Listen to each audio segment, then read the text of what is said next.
Women Rights Forum. Apart from that, Think India also provide internships and fellowship opportunities.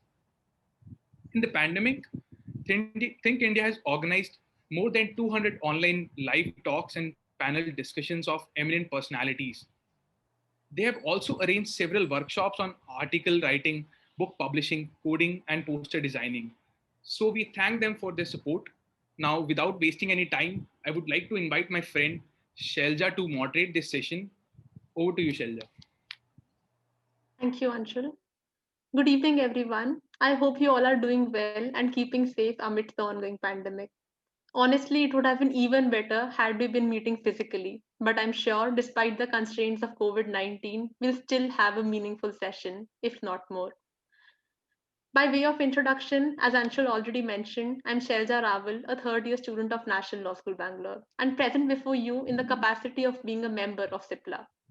I welcome you all to this forum today, by which we seek to discuss the everyday struggles faced by women while pursuing litigation. In fact, whenever I speak about gender equality, I'm reminded about this one poem by Shannon Callow. She said, and I quote, "Females and males are one in this world, although that is not the belief that has often been furred. We are told that one gender is better than the other. It seems it's just one stereotype, one after another. Instead of fighting, we should be pulling together and make this journey a joint endeavor. Now or never, if not us, then who? The interest in this movement must come through.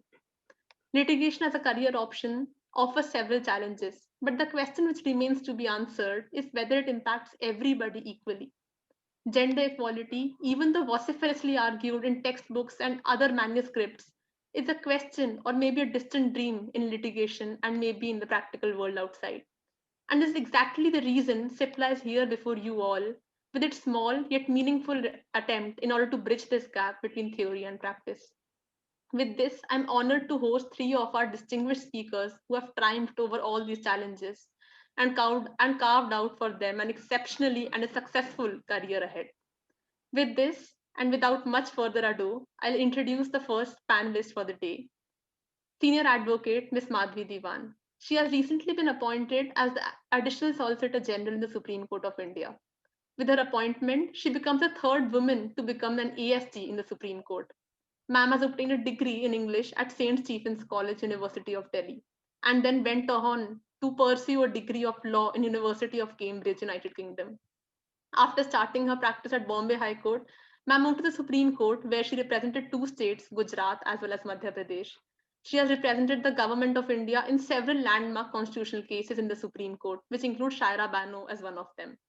Along with this, she's an accomplished writer. Welcome, ma'am, and thank you for being here.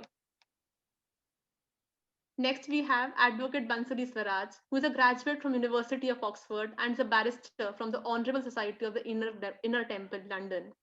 She is currently a practicing advocate in the Supreme Court as well as the Delhi High Court. Ma'am, it's a pleasure to have you here and thank you for accepting our invitation. Last but not the least, we have Advocate Nidhi Venugopal, who graduated from the University Law College Bangalore in 2005 and has been practicing as an advocate before trial court, Karnataka High Court, and various other forums within and outside state. She is a gold medalist and a rank holder of Bangalore University in the year 2005. Additionally, she has a postgraduate diploma in IP law from National Law School, Bangalore, and media law from Nalsar Academy of Law, Hyderabad. Welcome, ma'am. It's a pleasure to have you here. The way I think we can proceed with the session is by having some illuminating thoughts by our distinguished panelists on the subject of what is the current status of gender equality in our legal profession. Have they personally encountered any such instance of gender inequality? And generally, how have their ears been into litigation so far? So, without much further ado, over to you, ma'am.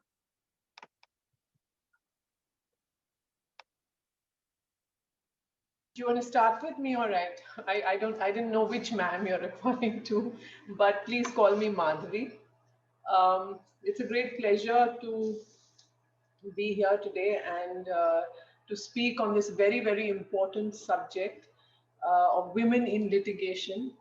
But I wonder why you have all three women speakers, because I take it that I'm audible.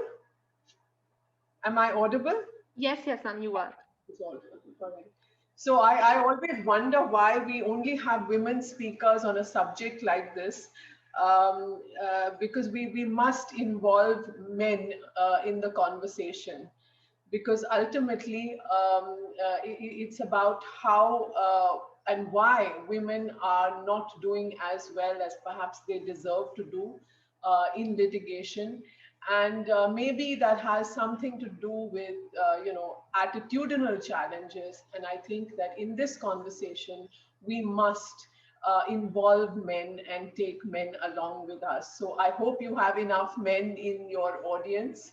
And I'm sure on the next occasion when you organize such a discussion, you will have eminent male panelists as well. It's important that they talk about this subject, because ultimately, when we're talking about men, whether as partners in law firms or as fellow practitioners uh, on the bench, or just a lot of young women and men meet in the profession, right, and they make a life together. So it's important to sensitize male lawyers on this subject as well. So I will begin on that note.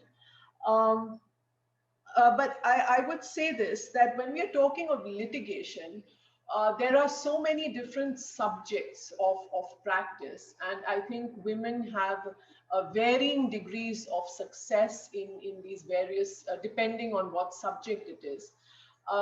There are some areas which are typically associated with women, and I think that is something that should undergo some change. I remember years and years ago, I must have been about 5 or 6 years into practice, and I started at the Bombay High Court in a very, very hardcore commercial chamber, the chambers of Mr. Dwarkadas. And there was this young female intern who had joined our chamber for a while, and she was very driven and very enthusiastic, and she wanted to chart out her entire career trajectory there and then. And she asked me one day that, do you think I should choose matrimonial law as a career option? And I said, well, if that's what you enjoy, by all means, but you're currently interning in a very commercial chamber. And she said, no, the way I look at it is that, as a woman, I would have an immediate edge in matrimonial law, and therefore I should choose that. I said, well, I don't think I would enjoy doing only matrimonial law, because I think it is very, very stressful, but that's a personal choice. But I wouldn't choose that only because women may have an edge, or women may be perceived in a less whatever disadvantageous way in that area. I would choose it only if I enjoyed it. But that got me thinking, and I thought that, why is it that women opt out of the race before it's even begun? So I would say, one shouldn't opt out of it. If you enjoy commercial practice, you've got to, stick in there, hang in there. It may be harder, but women haven't had, I would say, enough success in that, very male-centric area of commercial practice, which is regarded as a very, very a male domain, particularly in counsel practice. So that is one aspect, is the various subjects of practice. The other is the avenues of practice. For example, in litigation, within litigation, you would have, for example, you can be a direct practitioner. You could be, you could be in a law firm. You can be an associate in a law firm, or you can have the option of counsel practice. That is, of course, not an option which is available in most high courts across the country. In fact, it doesn't even really exist in the Supreme Court. But two high courts that I can think of immediately, one is where I started, in the Bombay High Court and the Calcutta High Court. They do have that dual system of counsel and solicitor. Now, it so happened that I joined the Bombay High Court, and that was a shot in the dark. But of course, I had very little idea of what it really entails to be a counsel, but I was giving it a try, and so there I was. Now, that is an area which is perhaps amongst all the areas of practice where I think women find it the hardest to bubble up to the top. And there are, of course, many reasons for this. One is, of course, perhaps they don't hang in long enough. That's one. And two, I think maybe the opportunities don't come that easily because, when it comes to the rough and tumble of court practice, the fact is that most of our judges are male judges, and maybe solicitors oftentimes don't have that kind of confidence in a woman. Oftentimes, I wouldn't say that it's all the time. I have got most of my briefing came from male solicitors and male briefing counsel, but that is the general traditional perception. And I had my share of challenges as a young counsel in the Bombay High Court, which I might tell you a little bit about in a bit. But when we talk of these, therefore, I would, essentially say three areas. One is the law firms. Two is you may, pick up your own work as a direct practitioner. And the third is as counsel. Now, in the law firms, it's interesting because I find over the years there are many women who are partners in law firms. Now, that's a very, very hard, it's very punishing hours of work. It's a very exacting life, but women are there. And if one were to look at it a little cynically, the reason why I think a lot of women are preferred as partners is, apart from, of course, they're very industrious, they're very diligent and sincere, but also because they are often not perceived as a threat, in the sense that women are not perceived as having the gumption to one fine day leave and set up their own law firm. So oftentimes women are perceived as being more stable, more dependable, more loyal, and therefore they make good partners. But the challenge is oftentimes women as partners are not able to draw that kind of work because they are not able to network out there. When a woman goes out in the evening amongst whatever clientele or whatever. I mean, I'm personally not exposed to that at all because I was a counsel, but oftentimes they can be misunderstood. And therefore women find that a barrier to draw that work the way men are able to. So there are various challenges also when you're a direct practitioner to run your own, office, to have an, administrative, to run an office is a very challenging thing. Plus you're briefing senior lawyers, you are in touch with the clients can be very difficult, all of that. So it is a bit of a juggle. Now, when it comes to counsel practice, I will share a little bit of my experiences in the Bombay High Court. I started about 25 years ago now, and even today, what is very interesting is that in a very liberal, progressive bar like the Bombay Bar, it is not as if there are very many women senior counsel. There are actually very, very few, and it's very difficult to say what the reason for that is. It may be women just opt out much too early because they face disappointments. I also faced my fair share of disappointments. They opt out.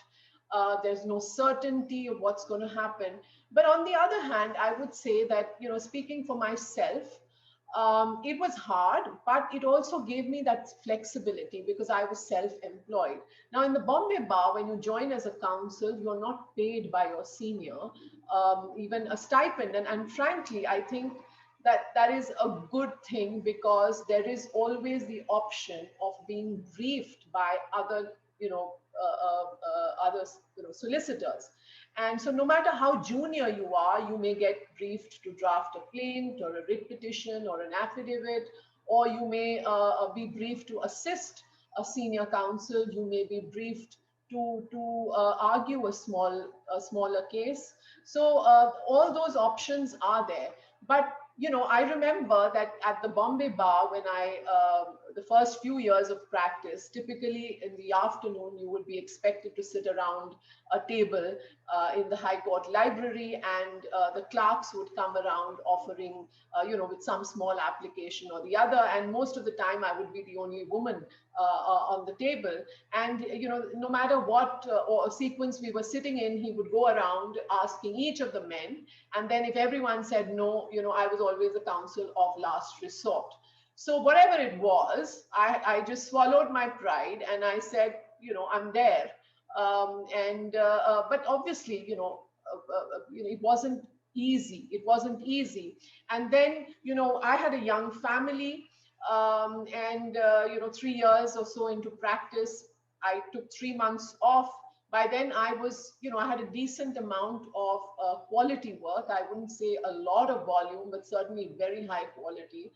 And when I went off for I took about 2.5 months off when my first child was born. And when I came back, naturally, those briefs had to be redistributed. So they were no longer with me. I always remember the few solicitors who came back to me with those I haven't forgotten them ever. But it took 5 months to get a new brief. And every day I was there with, my child was very little. I would go back home, attend to her, come back. It was difficult, but it took 5 months. And I can imagine why, most women would opt out of such a situation. I was fortunate because I had the financial staying power from my family. And therefore, because I enjoyed my work, it made it worthwhile to stick on. Of course, it was a very uncertain future. I didn't know how it was going to unfold. And but I hung in there. So I would say that for women, I think you've got to have far more tenacity than the men to last it out. I would also say that it's very, very important that we are having this conversation. And as a law college, I hope that you are having, I trust that you are having many more conversations about this, because I think women need to be guided before they take that plunge. And at least when I went to college, there was no such guidance. I mean, even at the bar, there were no mentors, there were no women who'd been there, done that, and made a reasonable, success of their careers. And therefore, it's very, very important for women to, from the very start, know what they are in, getting in for, and therefore to be guided and to take, well-informed decisions. I remember being told that if you want to make it as a counsel, you will have to be at least 25% better than the male counsel sitting next to you. And my response to that was, of course, I didn't say that, but the response, that went through my head at the time was, how do you expect me to be 25% better if I am, I have double the domestic responsibilities, and I have a family, which is naturally, something that it is something that you have to be very responsible for, number one. And also, how do you expect me to be 25% better if I am getting a quarter of the opportunities that my male colleagues get? So therefore, I think that very often it would happen, and there were great disappointments. That was, of course, 20 or 25 years ago. It may not happen today. But very often it happened that I'd worked up the brief for my senior. The solicitor really appreciated it. But when it came to briefing a junior counsel, it would be some young man who would get the brief. And one never grudged that, but you wondered where you went wrong. So these are strange, prejudices or biases, or I don't know what it is. Sometimes I think men may appreciate the work you are doing, but at least back then, maybe they're just awkward dealing with women. Sometimes that too happens. I remember there was this very big admiralty case which culminated in a judgment in the Supreme Court way back in 1998. It was very early in my practice, and there were many, the absolute, the star-studded litigation. It was a great opportunity for me to assist in a case like that. And I found that despite the fact that there were so many council being briefed, even I remember from Bombay, there was office help being flown to Delhi. But the first time round, they didn't offer to take me. And I remember a senior colleague of mine asking me that, how come you weren't there? And I said, I wasn't asked. And then he said, that's strange. And I said, no, you will not ask on my behalf. If they don't need me, they won't. He said, they are taking the office help. Money is not a consideration. And then I realized, as they disclosed, I think they were just awkward about flying a woman down, putting her up in a hotel, and so on and so forth. So there are strange, unknown, unspoken things that sometimes play out. You don't know what they are. But I think, frankly, the solution can only be that when an opportunity does land up, you've just got to work doubly hard and show that you are, better than the rest, and that you can deliver something which the others can't. I don't think there are any other easy options. Um, well, I think that in my 25 years, I would say in the first 20 years, spoken or unspoken, gender always came in the, in some way or the other, whether it was in the opportunities, whether it was in terms of, certain, family decisions, like my move to Delhi happened because it was a family decision, of course, but it was my husband who wanted to move practice, and we decided as a family that yes, we must move. I was at a very sort of, I was finally finding my feet in the Bombay High Court, and it was very difficult to plug out of that, to land back at ground zero and begin all over again in a very different system. But one just has to pick up one's bootstraps and get going. There is no option. But I think that eventually, if women are able to hang in there, and not necessarily compare themselves to their male colleagues, because this is not a race you're running with anybody else. It's a race you're running against yourself. And I think if we look at it that way, I think it becomes much easier. And I think once you cross that threshold and show that you're here to stay, I think there are huge rewards. I think, the sky is the limit, I would say, for women. I think there's never been a better time to be a woman in the profession. I can only see it improving very, very much. And there comes a time when suddenly, people are looking for diversity. Diversity is a big, buzzword now. So on every panel discussion, not only on the women's issues, you will find that, everyone is looking for, at least there should be one woman. There's suddenly this great consciousness which has dawned on people. And so I think, it just becomes better, but only if you have crossed that threshold.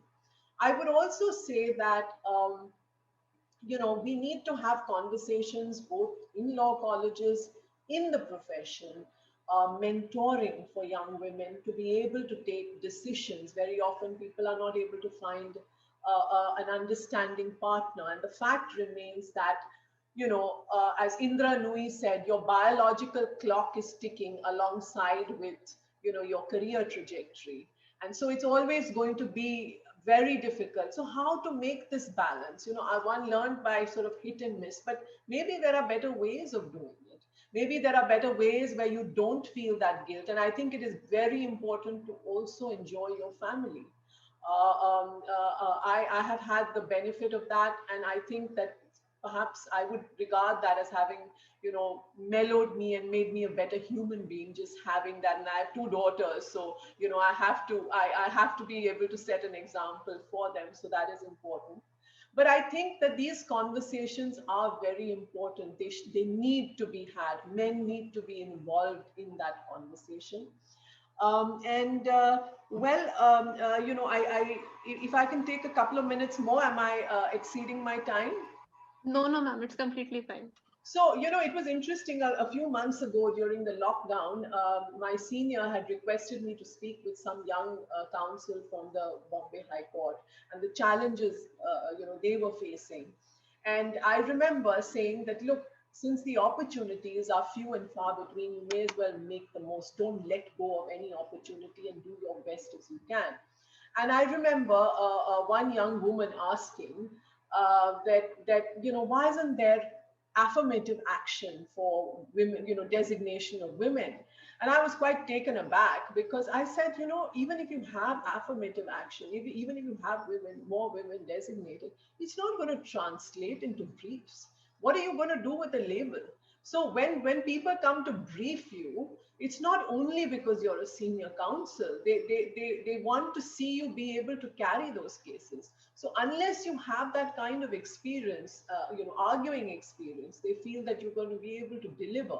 They are not going to come to you. So having that kind of tokenism or affirmative action, I think is just not going to be very useful. Um, but I think women have to just be able to work harder. The other thing I remember when Justice Indu Malhotra was appointed a judge, she recently retired, and she had come to the ladies' room in the Supreme Court bar.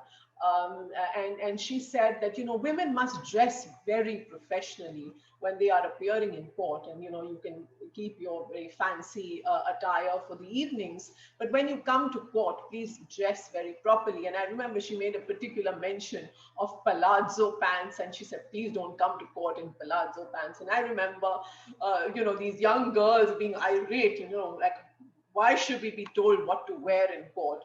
Well, I guess no one's going to tick you. No judge is necessarily going to tick you off for wearing palazzo pants or whatever. But the point is that you cannot appear in that is your first the first impression you're going to make. And I think you should project yourself very professionally. You can't be, you can't come in with a bright red handbag and plonk it on the table just as before you begin arguments. You can't have your beautiful hair cascading down your shoulders while you're going to begin your arguments. Well, no one's going to stop you, but it may be unwise. And I remember these young ladies at the Bombay bar getting very upset that, why should anyone, the men the men dress the way they do, or the men can shout aggressively in court, why are women ticked off for it? And I would say that, look, if the men are loud and aggressive, well, too bad. I mean, they often don't. They're not able to project their point by being loud. You are in the business of persuasion, and you've got to do it. You don't have to match men who shout. You've got to do it in the most persuasive manner that you can, and just being voluble or loud is not necessarily going to yield that result. So you do it as best you can. You don't need to compare yourself to the men.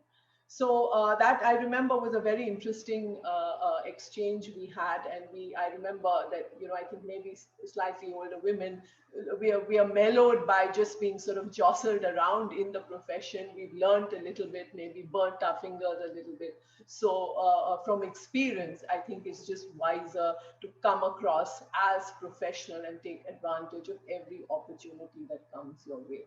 So I think I will end with that and just wish you all the best. And I hope that many of you are able to join litigation practice and make a great success of it. Thank you very much. Thank you so much, ma'am, for such a comprehensive speech. I think it mostly solved all our queries. After that, I would like to invite Bansuri ma'am, and before and after that, we can have a moderated session at the end of this. Thank you very much, Shelda. And absolutely, just sort of building on what Madhavi ma'am said, I would first begin by thanking the trailblazers. The ma'am was talking about a lack of mentors. I would just say that today in 2021, before I start talking about this topic, I need to shout out and give a big thank you to the women who came before us and who basically shattered the proverbial glass ceiling. I mean, right from Cornelia Sohrabji, who was the first female lawyer, to be allowed to appear before courts in 1920s, to Leila Sheth, who was the first woman to be designated by the as a senior by the Supreme Court of India, and she went on and became the first Chief Justice of any state high court. Of course, Justice Fatima Bibi, who became the first woman judge of the Supreme Court of India, and her elevation actually made India the first country in Asia to have a female grace the bench. And of course, Madhuri ma'am was talking a lot about Bombay High Court. So one can't forget Justice Sujata Manohar, who became the first judge of the Bombay High Court. It's sad that it took 135 years of Bombay High Court being established, and after that, the first female judge was elevated. But then she went on to grace the bench of the Supreme Court as well. And I would say that in our times, I would like to be very, very grateful to women like, of course, Madhavi Diwan, who is the additional Solicitor General of India, to people like Meenakshi Arora, who basically argued and ensured that we had the Vishaka guidelines space, or people like Rebecca John, or Vibhadatta Makhija, Geeta Luthra, Menaka Guruswamy. And as Ms. Diwan was talking about a lot of law firms, well, the history of law firms in India is going to be incomplete without the mention of Zia Modi, who's a force to be reckoned with. So first of all, thank you so much, because it is women like you who, as I said, shattered the proverbial glass ceiling, laid the foundation, and made sure that the path for us to tread was much easier, much, much easier. The second point that I would like to make is that as law students, I want to assure you that things are improving. Of course, there are unspoken rules, there are prejudices, but I can assure you that things are improving. And I would like to give you a short anecdote about it. I was arguing my first ever matter. It was a bail petition that I was arguing in the trial court in Patiala House in Delhi. When I went in, sort of wobbling with this whole big brief of papers, sort of meandering like a lost deer in the court, there was this Nayab court, and I think he was from Haryana, and he immediately looked at me and he said, "Madam, go there." And when I went and sort of, like I said, placed my brief on the table in front of the bench to basically argue, he wanted me to move my papers aside because he wanted to keep his files. And he said, "Madam, ore no le," which basically means in a very cross way asking me to sort of move. Anyway, I sort of, took a sigh, took a deep breath, argued the matter. I was very fortunate that bail was granted. I was very excited. As I said, it was the first brief that I ever argued. And when I went at the end of the day, because the order had been dictated and signed, I had to collect the copy of the order. The same Nayab court showed me the order and said, "Re sir, aapka order." So the journey from madam to sir in one hearing, I know it sounds, but it shows the kind of conditioning that the people around have had. It is like the moment your merit prevails, or because you actually got an order in your favor, or he, I would like to not pitch it as high that he was impressed with my arguments, but if he thought that I did well, the same person in a span of 8 hours went from madam to sir. But I can tell you, and I would like to assure the law students here, that this is 13 years ago. As you actually move forward, you won't even have to probably suffer the prejudice of being madam, and then if you're doing well, then being called sir. It will still be madam, you did very well. I'm not going to discuss any of because I'm not here to disillusion you. As far as difficult stories are concerned, difficult anecdotes are concerned, difficult experiences are concerned, I'm sure Nidhi ji and Madhuri ma'am, and as I said, the long list of seniors that I mentioned before me will have a plethora of stories. But what I will tell you is that if people are harboring prejudice, if people are having such myopic thoughts, please recognize that this is their problem. You need to carry on working. See, the world is going to, sort of put labels on you. The world is sort of batting against you any which way. You need to ensure that you are in your corner.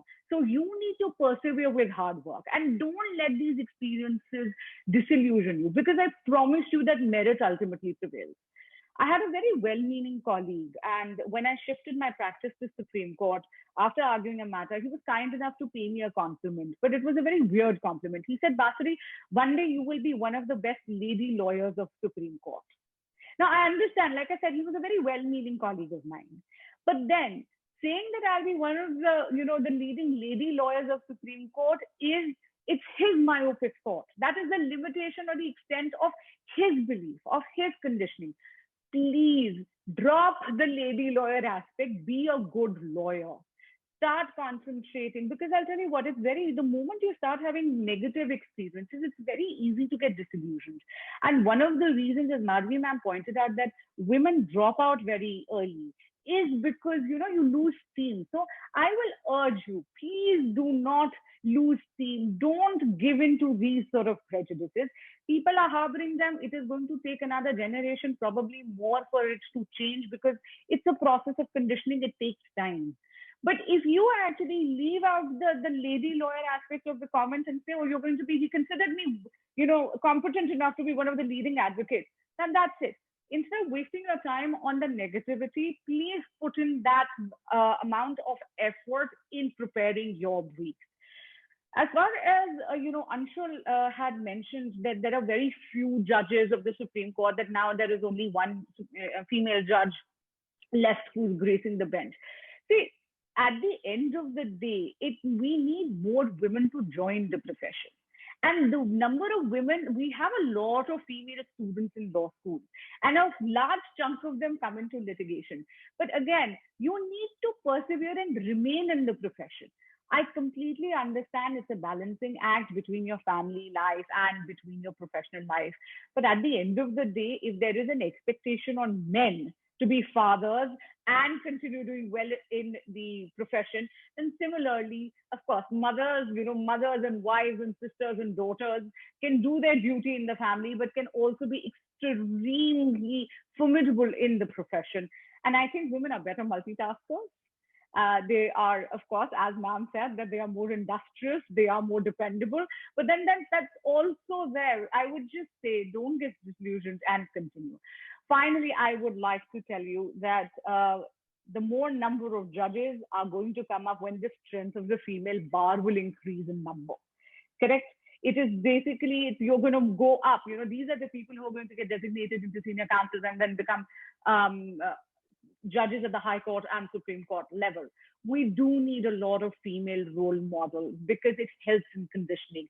When you see that, a fairly person, if you see a Madhvi Diwan, then you know that even you can become an ASG of the country, maybe some sort of a thing. You need to have those kind of role models.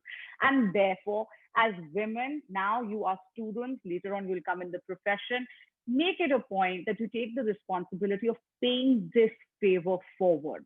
Okay, whether it's just a simple thing of talking to your comrades, talking to other law students, talking to your fellow people. It can be something just as simple as being their moral support, just giving them a patient hearing and giving them a pat on the back and saying, it's okay, get back on your feet. Remember, litigation resets the clock every day. Each matter that you do is a new opportunity to give the best performance. If you've not done well in the first thing, let the judge was having a bad day and took it out on you and it was not really the best performance that you gave, it's fine. Take a deep breath, have a glass of water, get back on the horse and go in and fight. I promise you, it is a very rewarding profession. It is, I always say this, it's one of the most satiating professions. Forget about money. Of course, eventually you will make the money, you will do everything which is important in life. Material things are important in life.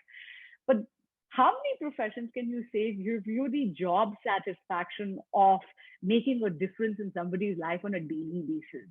If you're basically arguing a bail matter, you're fighting for the liberty of somebody. So just saying, have faith, be tenacious, love your job, be patient, the rewards will follow through. And don't let what the world is saying, don't let the prejudices bother you. Just be like a horse with blinkers and keep doing what you want to do. Thank you. Thank you so much, ma'am, for such an optimistic and positive note. It actually satiates and maybe satisfies all of our concerns right now. Because honestly speaking, just after law school, the only concern which you have is that what if we are not able to adjust? What if we are not able to do that much amount as compared to boys or maybe other people who already have an added advantage? Thank you so much, ma'am. Next, we have Nidhi, ma'am. She'll of course illuminate us and guide us through the process of litigation and also academia. That how has her experience been so far? Thank you, Shailaja. Well, both my co-panelists have set the bar high, and what Ms. Diwan has stated is something that I think both Basari and I have, lived through and continue to live through. And before I get into this, I'd like to thank the organizers for using a picture of me 20 years ago. So I'm glad that my youth is still going, at least on the poster, even if it's not in person. For me, as an independent litigator, the elephant in the room has been gender, of course, and this was not a realization that I came into the profession with. As long as I was working under a male senior, gender didn't seem to be a problem because everyone, be it the judge, the client, or even your court peons or your jamidars, everyone, my office clerk, yeah, everyone believed that I was purely acting under male guidance, under male instruction. Now, when does this concept of gender setting? When you start your own practice, and then when you have your office, you are your HR manager, you do your admin work, you are trying to recruit juniors, you're trying to get in clients, you're trying to argue your case, etc. That's when the elephant in the room really stares you in the face. And this whole gender aspect, other than in your face fact that biologically you are different from a man, you have the additional social responsibilities, marriage, child rearing, and these I bring up because this is while nothing changed for me after getting married, having a child has made a big difference. Like Ms. Diwan was saying that she had to take off 3 months after the birth of her first child. And if you are independently employed, you have your own practice, then you don't have the opportunity of taking off also, right? You have to still, you can't suddenly pack up one day, close your office, and then come back after your child is well enough and go on. And other than these latter milestones in life, personal milestones that you will achieve and which will also appear to be obstacles in your professional life, the other things that you deal with are professional stereotypes. They think that you're a woman, so you can't keep late hours. That is a general professional stereotype. You cannot do criminal law. You only do family law because you have empathy as a woman, and so you will be better equipped to handle both sides and deal with children and women and husbands and etc etc. And of course you also have the other professional stereotype, which is that you are a young girl. So if you're a young girl, then you are frivolous. Yeah. And that's where how you dress, how you speak, how you carry yourself, unfortunately, comes into the picture. I know it's unfair that your male colleague, same age, same qualifications, and maybe same levels of competency, does not have to contend with that. But my experience has been that you have to carry yourself a little more with a little more gravity as opposed to your male colleague, only because you are considered young, and so you will not be in the profession for long.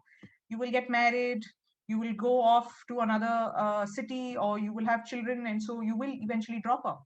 You're not here to stay. Yeah, that is also a very real professional stereotype. In fact, the first day that I argued my case as an independent professional, the judge asked me to bring my senior. He asked in Kannada, senior Elli, right? And then I had the ignominy of telling him, I am the senior, I am the junior, and everything else. Kindly give me, a hearing.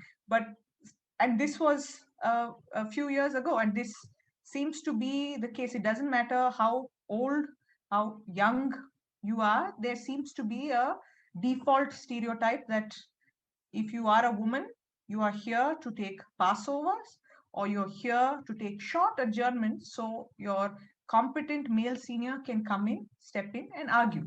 Of course, this is not always the case.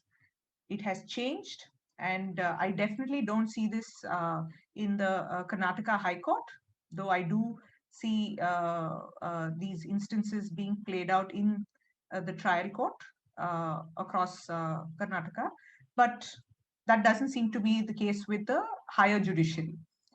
You will come through this and you will sail through this, but you have to be able to be persistent with the whole scene.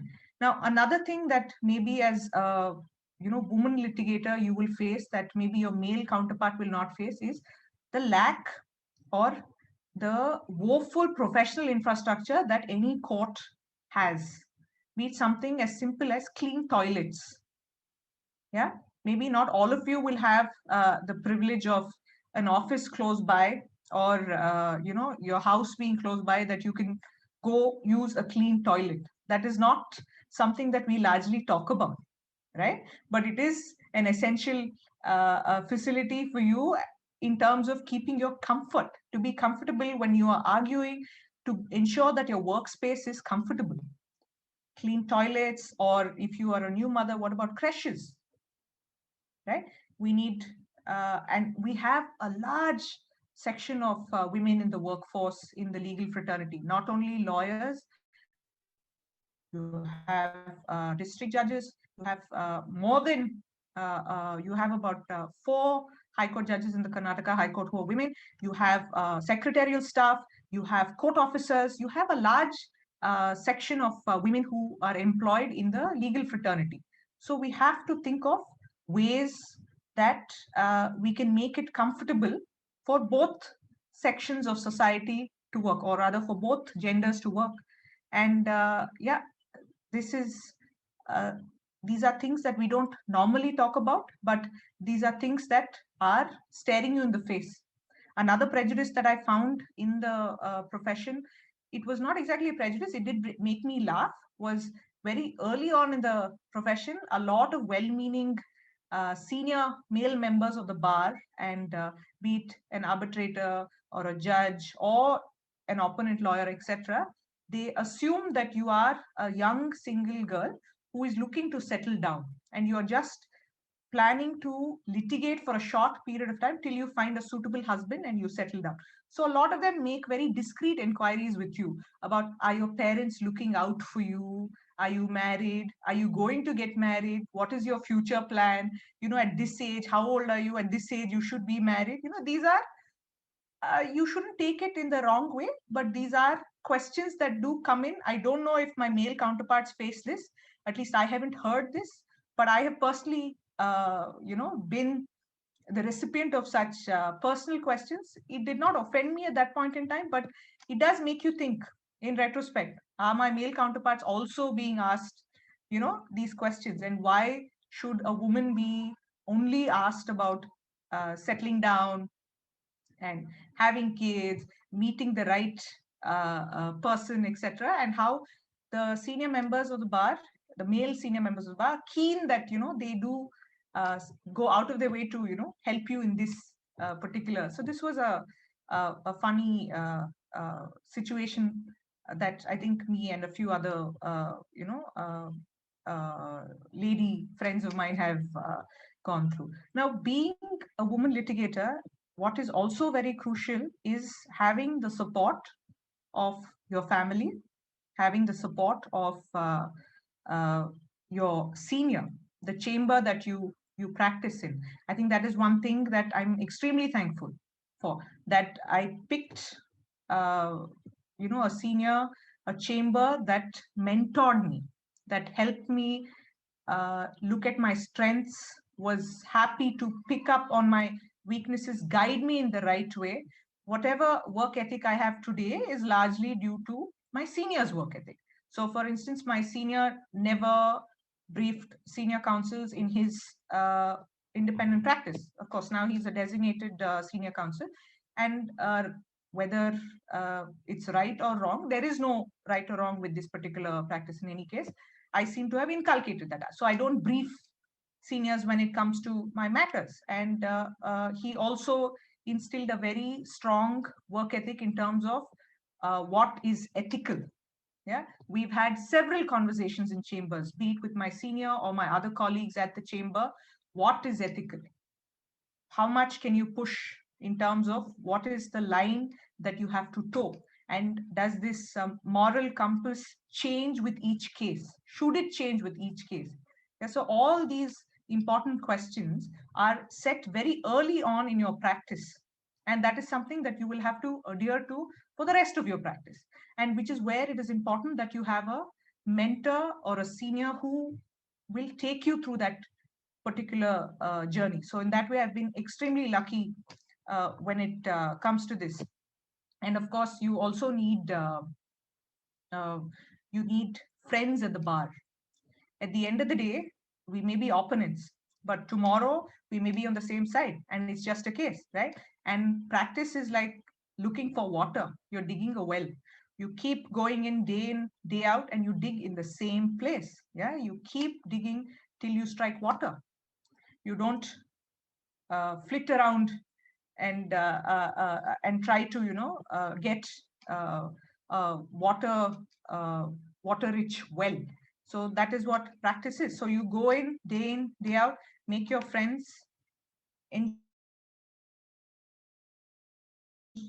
these are that you slowly over the years develop into deep friendships, and is necessary because the frustration of the profession, be it a woman or a man, be it a female or a male litigator, does get to you. It could be an adverse order, it could be a judge that you think is being unfair to you, it could just be a highly cantankerous client, but you have to deal with all this, right? And there are other clients, and there are other cases, and there are other files. So you need to have that equanimity throughout, so you don't get bogged down, you don't get frustrated enough to leave. You have to get frustrated, because that's the only way you get to improve your manner of working or your practice. You feel that there is a need for change, you feel that there is scope for improvement, and you strive for that. But it is also important that while you are on this journey, you have a good set of people with you who you're able to confide in, or who's able to support you through these, and take your rants for what they are, and realize that you still like to do what you're doing. Just because you've had one bad day at court does not mean that you want to give up practice. One interesting anecdote from the beginning of my practice is that in my senior's office, we have this clerk who saw me as an intern, and then he saw me join the practice, the chambers. For some reason, he was extremely annoyed when I gave him instructions, things like apply for this certified copy, or is the filing done, or what has happened to this particular degree. Regular things that you ask a clerk. And one day he just had it out with me. I had a senior male colleague also in the chamber, and he looked at the senior male chamber and he told him, "Sir, look at this. She thinks she can direct me, she can order me like you do. She doesn't realize she's a woman. As a girl, how can she do this? When she came as an intern, she was wearing a black sweater and she was folding her hands and standing in the corner. And today she's giving me instructions. How can she do that?" Yeah. And you just realize that at the end of the day, I haven't done anything to him. He doesn't mean to say, he doesn't mean to say that I will not work for a woman, but there is a deep-rooted prejudice that is a reflection of the society that we live in. So these prejudices or stereotypes that we talk about in the legal profession is not specific to the legal profession. This is something that is at large in society, which just seep through. Who are judges, lawyers, clerks, judicial officers, etc.? At the end of the day, we're all part of the society, and the same members of society come in. There is no sensitization, or there is no gender sensitization, or any such program that you are specially afforded or accorded before you enter the profession, right? To any of these. So you are a member of society, you go back to that society after you finish your 8 hours, 10 hours, 12 hours or whatever in a particular chambers. Of course, now I still use the clerk after 15 years, yeah, and he does take instructions from me. He also takes instructions from my juniors, so it's all a happy situation. But these are unexpected things that you don't come across, right? And as a council, at least for me, while all these obstacles have been there in terms of social prejudices or professional stereotypes, etc., I should also look at the privileges that I've had in terms of I didn't have to look for accommodation. I practiced in the same city that my parents lived in, so I didn't have to worry about paying for rent. So I didn't have to worry about providing for them in terms of giving them financial support. I didn't have to worry about transportation. So I had private transportation. So I didn't have to worry about my safety in terms of getting back home. These are real concerns. While I may not have a problem working late, maybe the city I live in is not safe for me to go back home at a particular time. Maybe it is important that I have safe accommodation to go back to where my parents are there, or there is some sort of a safe roof over my head, which a lot of you, I know, when you come for internships also, I see that you stay in PGs, you use public transport, etc. And I'm really amazed with the dedication and the hard work that you put in. You don't complain if I ask you to stay back and do some research, help with the filing, or pitch in with anything else in the office. And these are real concerns that you will handle when you come into the practice. But these are some privileges that I think I've had access to. And if these are privileges that you may not have access to in terms of close vicinity of your office to court, transportation, things like that, I think when and if you decide to join litigation, you should bring this up with your senior. You should bring this up with your chamber, and they will make certain arrangements for you. At the end of the day, it's a village. Each of us have to look out for the other, and you will find mentorship in the most unlikely of unlikely places. When I started my independent practice, I had very senior members of the bar who I did not know, who did not know of my existence, or I thought did not know of my existence, sent me a brief. It's a small brief, but it helped, right? Because you have started out your own, you don't have any matters, you are wondering, will any client come to me? At the end of the day, I'm no longer under the aegis of a senior member of the legal fraternity. Will they even come to me? What if they come to me? I don't have enough legal wisdom to know what to do and guide them accordingly. But you find mentorship in the most unlikely of unlikely places. Members of the bar do look out for you. And I've also realized that it does not hurt to ask for help. That is something that I think we have to also call upon many times over. What are you going to lose at the end of the day? You ask someone for mentorship, you ask someone for help. At the worst case that can happen is they will not give you that mentorship. That's fine. Move on to the next person. Yeah. You watch members of the bar argue in court. You go up to them after that and ask them, what is this particular point? The legal profession, litigation especially, is a continuous journey of learning. So you have to necessarily keep updating your skills every day, right? So you can't claim to know everything. So there is no shame in asking for help. There is no shame in seeking mentorship, and you will be surprised with how many people actually come forward and rally around you. Yeah. So as exciting, as daunting, and as arduous the profession may look, especially if you are a woman, because of whatever stereotypes and prejudices that society offers to you, it is also a very rewarding profession, in that you stay in the profession, you continue to do what you do, put your head down, continue going into court every day, and you will be surprised with the rewards that eventually come to you. So I will stop here and give it back to Shailja, and thank you for this opportunity. Thank you so much, ma'am, for sharing your personal experiences and some of the stigmas and taboos which are prevalent in the society. In fact, these stigmas can be seen from the very student life itself. Personally speaking, even during my school days, what I remember is that somehow there was this bifurcation of streams going on. Medicine is meant for girls and engineering is meant for boys, and maybe the gender skewed ratios which you even see in law schools and law colleges today. So with this, we'll move on to the next part of the session. It's basically a moderated session. I would be asking some questions. Followed by that, we could go on to the interactive Q&A session, and I'll open the floor for rest of the participants as well. So I think that after having all the three detailed speeches, I don't think I'm left with any further questions though, but then just to be as in like complete the session and then go on further with that. One of the questions, ma'am, which I had from you, Nidhi ma'am only. Ma'am, is there something which you faced in terms of gender ratio while you were studying law, maybe in your in like Bangalore or Hyderabad? Was there something specific which you saw maybe in terms of gender skewed ratio, or like maybe lesser participation of women out there in the academic field, not just in litigation?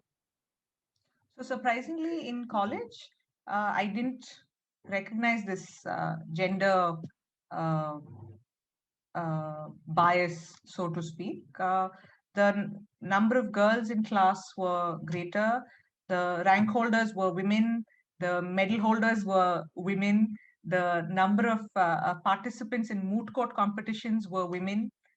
So it didn't seem that, and college, of course, make, uh, did not obviously have any uh, gender skewed decisions in terms of uh, women students will get less opportunity than male students. So honestly, in college, be it either in college or during the course of my internships, I personally did not face any gender bias as such. And I also did not uh, face any biases when we went to other colleges for moot courts or client counseling sessions and such other activities. There was no obvious gender situation. It's only when we went out into the real world, slowly it starts seeping in, and that's when you wake up and suddenly, oh, this never happened when I was in college, but I'm a rank holder. Oh, but I'm a gold medalist. Why are they treating me like this? It really doesn't add up then. The struggle starts in the practical world only. Absolutely. Next question I have is for Vansari ma'am and Madhavi ma'am. Ma'am, how is it to work as a government counsel? If you could share some of your experiences or maybe some of the challenges which you faced during your tenure out there.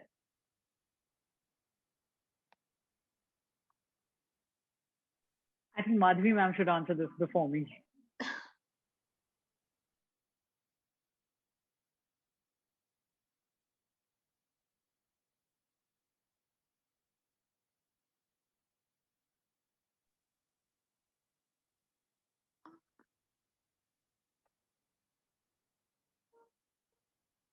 Am I audible? Okay.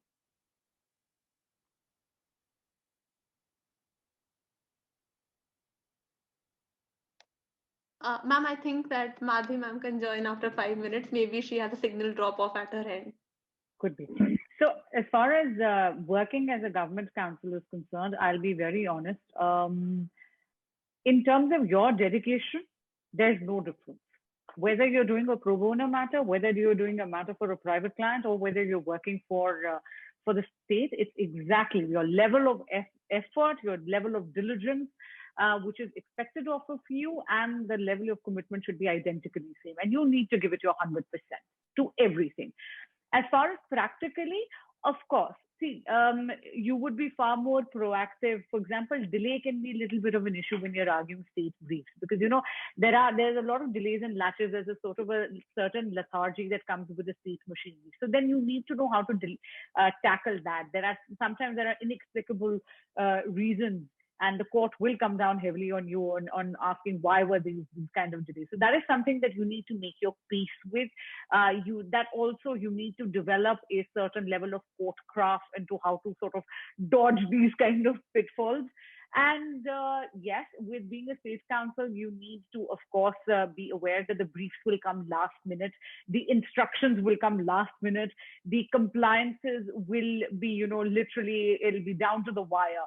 But it does require a lot of, you need to be a little more conscientious when it comes to compliances, because the compliances are not just at your end. You need to sort of create a paper trail. You need to ensure that the relevant instructions are, and the relevant data is being sought from the department, and the correct data has been sent to you. It's been put up in the correct format. But having said that, of course, it becomes a little bit easier when you are running your own practice and you're doing all of these compliances at your end and adhering to orders of the court for a private client. Well, it's just a question of putting a system in place and knowing that instead of chasing something 2 days before, you start doing it 2 weeks before. I think once you settle, you get into the rhythm of it, even the state officials realize that how a certain person works, and you find the rhythm, you start working on it. Of course, I'm sure that Madhuri ma'am's experience would have been far more arduous, and her journey would be far more arduous than mine. But yeah, so this has been my experience at least. Also, ma'am, as far as I know, I think you have completed your degree from Oxford University, which is considered one of the prestigious universities. Is the situation out there better than India? As in, like, if we were to draw a comparative analysis, maybe law being practiced outside India and in India. So are women being given somewhat more opportunities there as compared to here, or like is the situation same all across? Culture prejudices exist across the board. You want to talk about international, I'll forget about law. I'll give you a very, normal example. You remember the presidential race between Obama at that time? Hillary Clinton was also one of the candidates. The amount that was written, Nidhi ji here has a background in journalism. She will be able to shed better light on this. The amount of ink that was wasted discussing her wardrobe. Somebody found her pantsuit too masculine. Somebody found it not feminine enough. Somebody found it too feminine. Somebody found it grandma dressing. They weren't talking about the policies that poor woman was talking about. And this is Hillary Clinton, who was a very accomplished, person who had a really accomplished and a stellar career. So prejudices exist everywhere. And it's not that it's going to be easier. Look, yes, because I spent a long chunk of my academic life abroad. There, remember, it wasn't just about gender, but race comes into place. So you will always find, you will always be playing a game of volley against some kind of a wall of prejudice. You have to work around it, and you can't let it work down. Having said that, I will be honest, as far as studying law in India or studying law abroad, I don't think there is much difference. It requires the same amount of commitment. Maybe stylistically, the style of teaching is definitely different. But at the end of the day, there is an advantage of studying law in India, especially if you want to practice here. When I came back, yes, I came back with a huge advantage of having an international sort of experience. My horizons were broadened to talk about life experiences. But yes, practicing in India was a process of learning and maybe an unlearning a few things that I had picked up abroad. So, like I said, prejudices are across the board. Yes, ma'am. Last but not the least, I just had a general question for everyone, that if law was a career option from the very beginning, or was it a mere stroke of luck that everyone came into here? I think Nidhi should answer that first. Well, honestly, law was not my first option. I wanted to be a journalist. And I even applied for communications class or rather communications degree. I got in, but somehow on the day of the interview, I felt a BA in communications in journalism was not going to be enough, and it seemed too bare.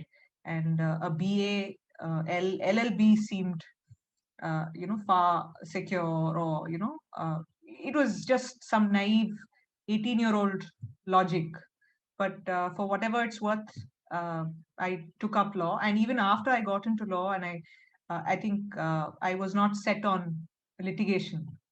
So it took me a couple of years after litigating to decide that, yes, this is where I want to be, and this is where I will continue. And I must blame my senior Aditya Sondi for making me a litigator. So yes, it was not a choice that I deliberately made. It happened along the way, and now I'm here. I'm here to stay, and you can't make me leave.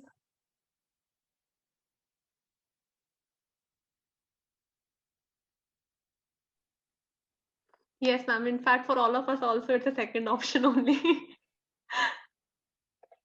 Bansri, I'm over to you. It should not be a second option. Let me first begin by that. Okay, it should not be a second option because litigation is hard. It requires your sweat, blood, and toil. It requires long hours. And I don't mean just long hours in the office. It's something where you will be brushing your teeth in the morning and still be formulating your arguments, what you're going to say in court, or how you know that this particular point is against you and how you're going to deal with it. It's going to consume you, so you need to love it. It needs to be a passion. Having said that, no, it was not my first choice. I was a very fickle teenager who initially wanted to be a filmmaker. Can you believe it? And God forbid, thank God that I didn't make that disastrous choice. I even, in fact, was considering applying to one of the colleges in London to study war journalism. And then my mother was very wise in pointing out. She said, "Beta, you will always be praying for wars to happen, in order to earn your bread and butter." What a morbid thought it is. But I have to tell you that the day I decided to do law, I knew that it was litigation and only litigation. And like I said, I can't imagine doing anything else now. I love this profession so much. Yes, ma'am. It's really good to see this enthusiasm. With this, we'll, I think, go to the third stage of our session. I'll open the floor for the participants and the other audiences. If they have any questions, they can raise their hands. Either they can speak themselves, and if there's any issue unmuting, then maybe you can type it in the chat and I'll ask out.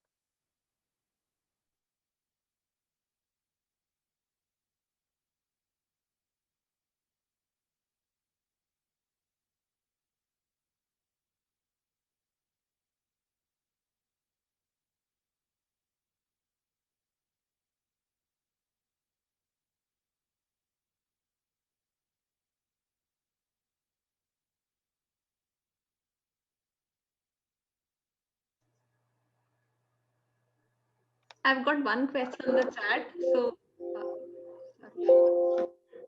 I'm sorry I had to unplug. I'm really sorry about that for a bit. I'm sorry. good evening, ma'am. So, after you went, we just had one small question: that if law was the first option for everybody, or like it was a mere stroke of luck that we entered into law. So this was just a question which we asked in the second stage.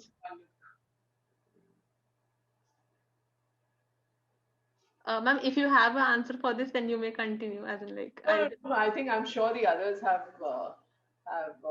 My own foray was by accident, so but it was a happy accident in the sense that I think I just enjoyed being. The learning in our profession is so phenomenal, and particularly I would say litigation, where in India we have the advantage of being exposed to so many areas of not just the law of life and of society and how the economy works, how the constitutional system, politics, all of that it's really invaluable. And imagine someone is actually paying you to learn, and I think that is the most rewarding thing about our profession, and frankly I think that's what kept me in there. So so I think there are a lot of rewards, intellectual stimulation being the most important. in fact, ma'am, you were a teacher also before being a lawyer, no? So how hard was it to make this decision? Sorry, I was No, my teaching stint was actually just a few months. The principal of my school called me back before I was going up, leaving for Cambridge, and he said, "If you've got a few months to spare, why don't you teach?" And I said, "Fine," and I really enjoyed it. I really, really enjoyed it. It's something that I might have done. But I had this admission, and so I decided to give this a shot. But yeah, I think also, I would tell young lawyers, both men and women, because there's a huge I think there there's a saturation at a certain level in our profession. And that's what my daughter, who has just enrolled for a law course, tells me, that there are just so many lawyers. How do you think I can make a difference to this? And and I thought to myself, and I said, yes, we have just so many law schools, so many young lawyers coming out. Unless people are guided properly, it's going to be very, very difficult, particularly in the Supreme Court. I mean, where you just, it's very, very hard to find your feet. And therefore, I think people have got to think a little bit out of the box and make some, a contribution which is different and more perhaps lasting. I mean, I found that when in my early years of practice, when I found that, today I have a brief, for 2 days, I mean, have nothing new.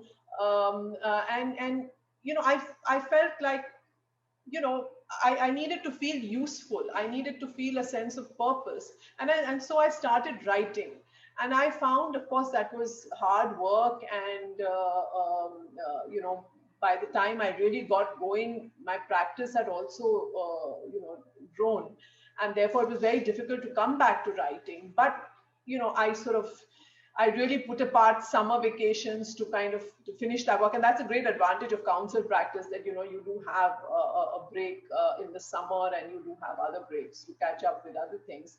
But that really gave me that sense of fulfillment, that, all right, there is some contribution that one is trying to make, which will be of a little more lasting value than, one case gets over, you move on to the next, and then, in a few months, you've just forgotten you did that case at all.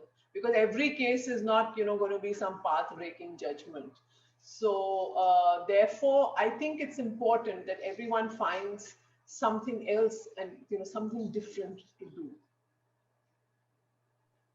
Thank you, ma'am. Ma'am, I just had one last question, and after that, we'll go for the Q&A session. I'll open the floor for rest of the participants as well. Ma'am, so how is usually the work-life balance maintained while pursuing litigation and maybe working in the chambers? How does one? All right. I think that is a very important question. I learned by hit and miss. I think the wonderful thing was, because I had this advantage of being a counsel. So in that sense, I wasn't anyone's employee even from the start. My senior was, of course, very kind to me, but it was all, it was self-driven initiative. I mean, there were many juniors in the chamber. Some would have their own work, and they were kind of loosely attached to the chamber. And it's not, as I said, it's not an employer-employee relationship, so it was very good. But it put on you that onus of initiative. Now, it gave you time off, in the sense that you had your summer vacations. You weren't being paid a salary, so therefore you didn't feel that kind of thing, that I have to be here from 9 to 5 or longer hours. I remember my senior saying to me, and he was really very kind, because I said, I'm going to be late on one particular day, and he said, listen, I'm not your headmaster, you don't have to tell me. It's okay. So I think that was really something. And you realize that, it's not about reporting to work on time, but I did try, and I was always trying to be before him in office, because I wanted to show him that I'm very serious. You do have time off in our profession, as I said, particularly during the vacation. And that helped me to make up what was lost time in that sense with the family. I also used, I used to maintain a physical diary at that time. And when I go back to that diary, I'm myself amused. My children are amused now; they're quite grown up, but they're amused at the kind of notes I used to make and organize myself. Menus for the day, to birthday party planning, to all sorts of very interesting things, the kind of books I was going to read with them, or the kind of music, or what were we going to do. So I tried to organize myself. I'm not sure that works for everybody, but I tried by keeping communication open with my children, and that's something I feel very grateful that I have great communication with them even today. I think you just being self-employed, I think helps in that regard. But yes, you've got to learn to be a very good manager of time. But I think we're learning on that spot every day. And I would say for women, being a woman is a many splendor thing. You may choose to have a family, you may choose not to. It should be your choice. It shouldn't be dictated by the fact that you had to spend 18 hours a day in a law firm. One. Two, even otherwise, whether or not you choose to have a family, I think it's very important in our profession to have time or make time. I mean, the time is not going to happen. You will have to make it for any other kind of recreational activity, whether it's music or dance or a sport or whatever it is, because there will be a time when you can't keep the space, and you've got to have something else to sort of fill your soul. And I think therefore it's very, very important to cultivate some kind of other interest outside of the profession. I think I think it helps to make you a better rounded lawyer. I'd like to believe that. Thank you so much, ma'am. With this, we'll just move on to the third stage. So third stage is nothing but just the participants sending me questions, and I'll just repeat it on the chat. I've received 2 as of now, so it's directed for everybody.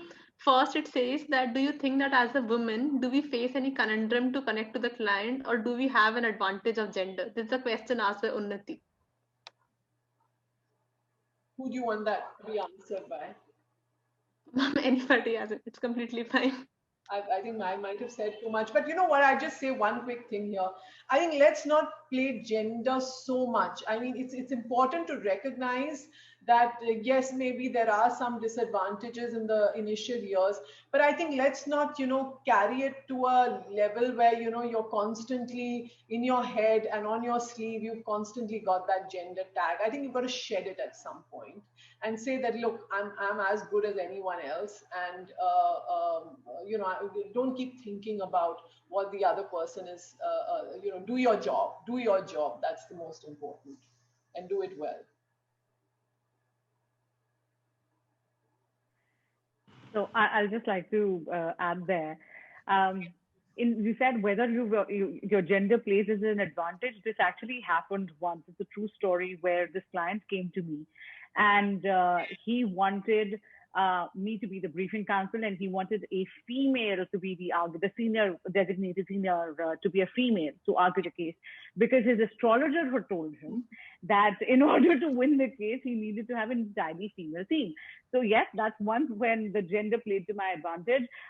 Just to put feelers out, I'm still looking for that astrologer. I want him to be a part of my practice and of my chamber. I haven't found him yet, unfortunately. But maybe yes, maybe it was a woman astrologer, Masuri.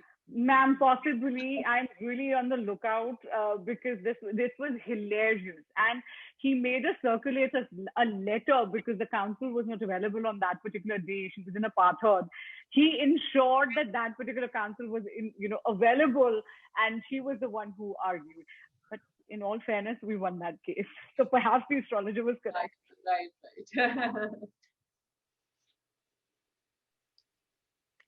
Next question is from Niharika.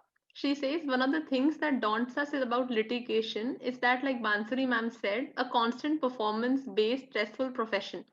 Along with family commitments, which themselves can be challenging, how would the respected panelists recommend preventing burnout?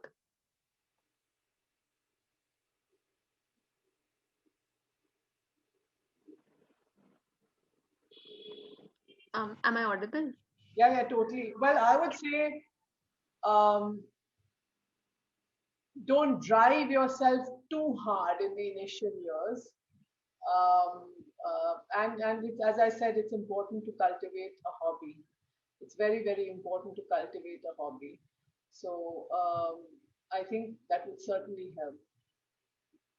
I think that, burnout tends to happen a lot with women more than men because, particularly because women tend to be better students, better, when it comes to school, college, they're flying over the fences.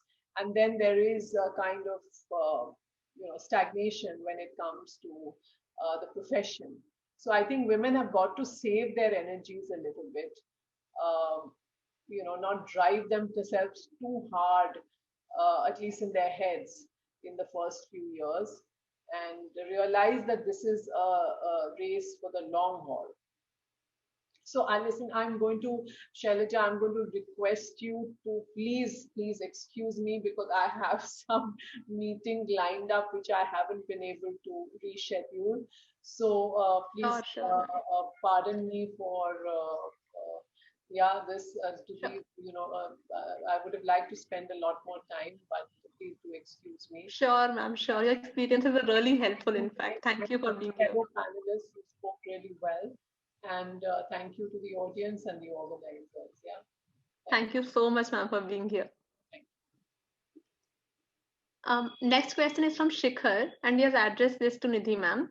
He says, what should be done to address the lacunae of women in litigation? Should sensitization sessions on gender-based discrimination be done, or should incentivization schemes be implemented maybe in law school or like after practice?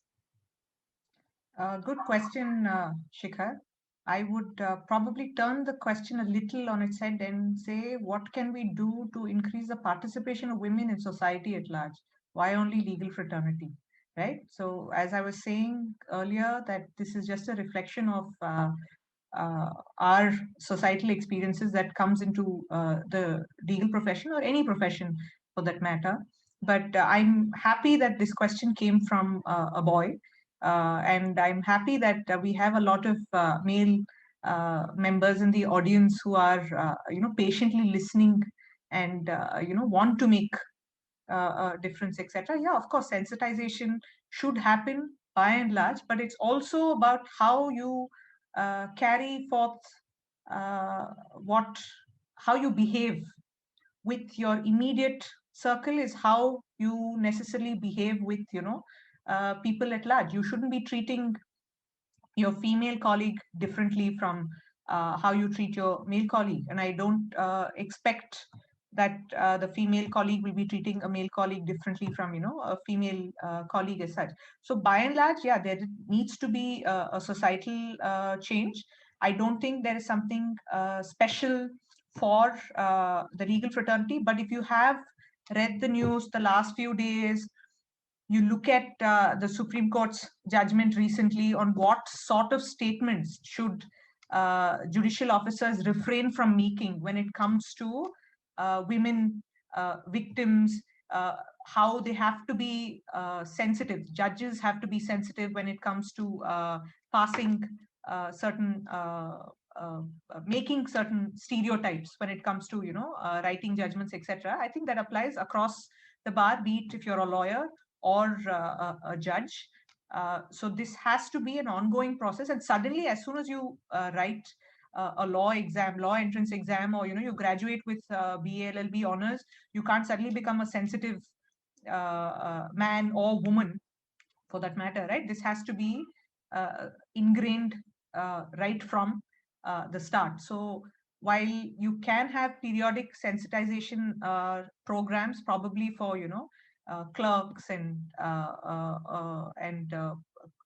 lawyers, male lawyers, female lawyers, etc. But this has to be an ongoing process. We can't have March 8th, Women's Day. Let's have, let's give roses to all our sister lawyers.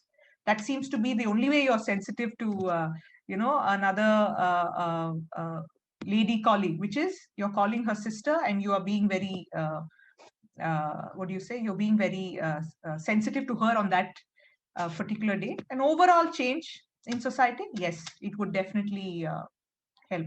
I just want to go back to that earlier question about the client conundrum, or is there any difficulty in connecting with a client or something? Personally, I haven't faced any um, uh, difference as such with a client because of my gender. And you must give it to the client. Why does a client come to you? Because he or she wants results. So he doesn't care if you're a woman, he doesn't care if you're a man, as long as you get the results. So the minute he sees that you're competent, he will keep coming back. He or she will keep coming back, and he will also refer other clients to you. That's how we work, because we can't advertise, right, in our profession. So that is one situation where, when you're directly interacting with the client, at least in all these 15 years, I haven't found, initially maybe because they think you're young and you don't know what you're doing, etc. But once he realizes that, yes, this person has the solution, mind you, this person, not this woman or this man, this person has the solution for me, they'll go ahead and they'll entrust the case to you. Over to you, Shailja. Thank you so much, ma'am. I think Girija has her hand raised. She can ask a question. Yeah, thank you. Good evening, ma'am. I'm a third year student. And I wanted to ask, what is a good place to start litigation with, like just after law school, considering if you're a first generation lawyer, is it High Court or is it Supreme Court? Or if I may elaborate upon that, there is a trend that a lot of people prefer to do clerkship under judges for right after law school, and it does it provide you more advantage or not? And I had a connected question, whether there is any role of doing masters, doing LLM in litigation. If you want to do career in litigation, is it necessary or is it preferable to do masters and then join the profession, or like what's a good place to start with? That's it.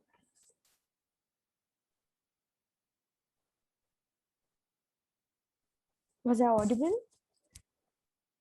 Yeah, I was just waiting for Vasari to take the lead on this one.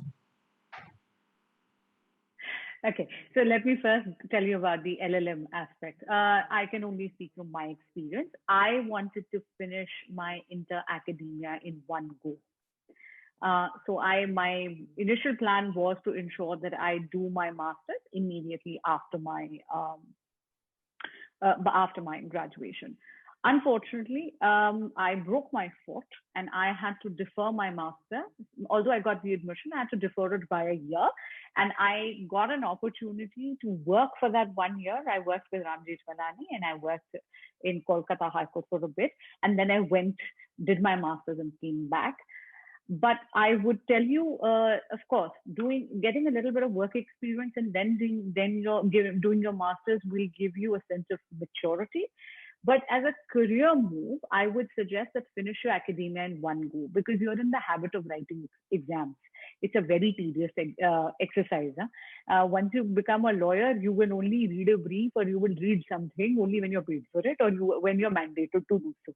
So it's better to finish it off in one go when you're in the habit of writing a 3-hour long exam, when you are willing to put in that year or 2 years in your master's, depending on where you are doing it. So that's my experience. Now, as far as where you should start, there are a couple of things that you should definitely think about. Think about procurement, especially if you want to set up your own chambers eventually. So as Nidhi ji pointed out earlier, that she chose to work in Karnataka or in Bangalore, I'm guessing, because she did not have to think about the logistics aspect, and she was able to concentrate on the career better. I trained in Delhi for majority of my training, my legal training, but I did practice for 1 full year in Bombay, and I did learn in Calcutta High Court as well, and eventually came home to Delhi and did here. So it was a different experience. I made sure that I spent about 1.5 to 2 years in trial court. Then I went to, spent 1 year in High Court, and then eventually culminated my training in Supreme Court. But again, you don't have to hop so much. This was just my experience, because I had been away from India for almost 8 to 10 years. I wanted to come back and get reacquainted with the landscape, the legal landscape of our country better. choose where you want to practice eventually. Choose where is your procurement. So ensure that you choose that area. And of course, let me tell you one thing. It's called practice for a reason, because it talks about the number of years you put in. Your face value in a court will grow by the number of years you have put in. So if you are, let's say you're spending 5 years in High Court and then you come to Supreme Court, again, you have to start from the bottom of the pyramid. So these are things that you need to sort of think about. Make sure that not a single year is wasted, not a single year goes by. It should add to your professional standing. It should add to your face value. It should add to your intellectual growth.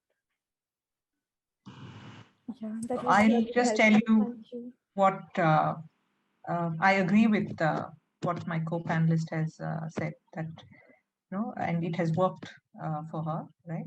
So I also feel that there is a need that you are aware of how original trial jurisdiction works. You get your basics in place.